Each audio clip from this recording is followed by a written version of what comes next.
Hello, welcome to Thor Talk, the show all about Marvel's resident god of thunder. On this episode of Thor Talk, Thor becomes worthy once again, for the first time since Original Sin. But it doesn't last forever.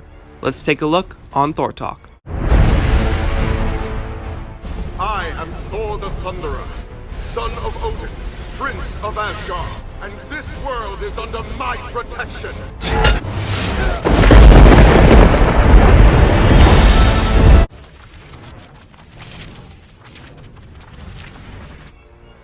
So, as you may already know, back in the Original Sin storyline, Thor became unworthy of Mjolnir.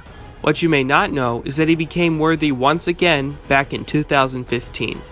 At the time, the multiverse was dying, so a team was sent to figure out what was destroying reality and stop it.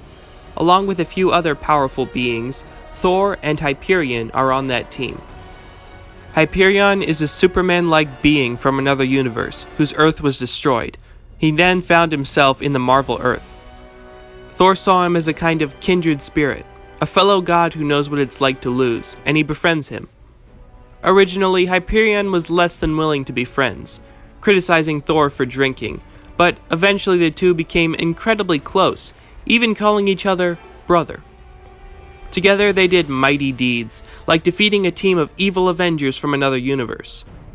Thor did his best to keep Hyperion's spirits high after the death of his world.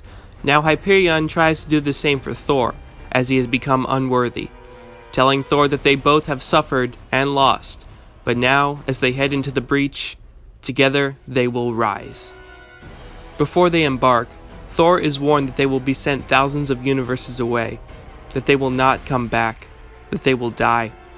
But Thor responds by saying that while it would be an end, to die striking down the destroyer of the multiverse would be a fitting end. So, Thor, Hyperion, Starbrand, Nightmask, Abyss, and several ex nihili go through the breach. They find themselves at a fortress, with thousands of black priests guarding it. The black priests start killing many ex nihili. Seeing the incredible odds they face, Thor buries his axe into the ground and takes off his cape to reveal that he's been carrying Mjolnir on his back. But this is not the Mjolnir that Thor once wielded. This was the Mjolnir that belonged to the evil Thor of the evil Avengers from another Earth. While Thor's Mjolnir can only be lifted by the worthy, this hammer can only be lifted by the unworthy. And so the unworthy Thor holds a Mjolnir once again and joins the fray. He begins to tear apart the Black Priests, overwhelming them until someone arrives who they refer to as the Eye. The Eye is revealed to be Doctor Strange, who directs the team to the location of the destruction they were seeking. However, in order to transport them there, Nightmask sacrifices himself. They find themselves in nothingness, with a crack in space before them. From the fissure, a voice demands to know who they are. Thor answers and demands to know who they are. From the fissure emerges two Beyonders. The Beyonders are near omnipotent beings from a dimension outside the universe.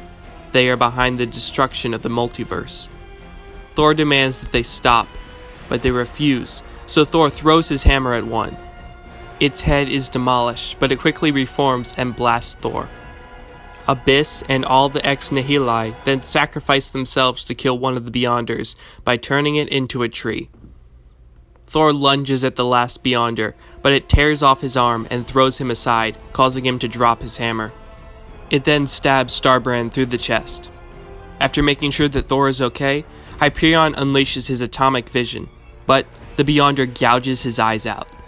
Starbrand is no longer able to contain his massive power after being stabbed, so he explodes, killing the Beyonder with him, leaving only Thor and Hyperion alive. But their victory is short-lived, as hundreds of Beyonders pour through the fissure. After it took the deaths of almost everyone on the team to defeat two Beyonders, Thor and Hyperion know that defeating hundreds is hopeless. Hyperion then states the obvious to his closest friend. "We are going to die here today." "Aye," Thor responds as he grasps his hammer to pick it up. "But let it be on our terms. One more time. Our very best." But he realizes that he cannot lift this Mjolnir. for only the unworthy can lift it. And that is something that he no longer is. And Thor laughs. So be it. If this is the end, let me not meet it as the unworthy, but as my father's son. The occasion demands I offer you a drink, Hyperion, but unfortunately, I have none. That's because we drank it all, brother. Yes, we did. Nothing left to do now but the other thing. I just wanted to say, for some time, I believed I survived the death of 2 worlds. Now I know it just took a while to catch up with me. It's a dark thing what my life became.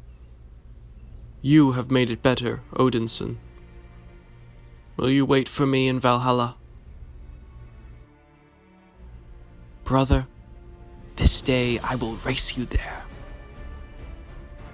Against the bleak nothing of space, 2 gods fell to many. The sun shone one last time. There was lightning and thunder, and then silence.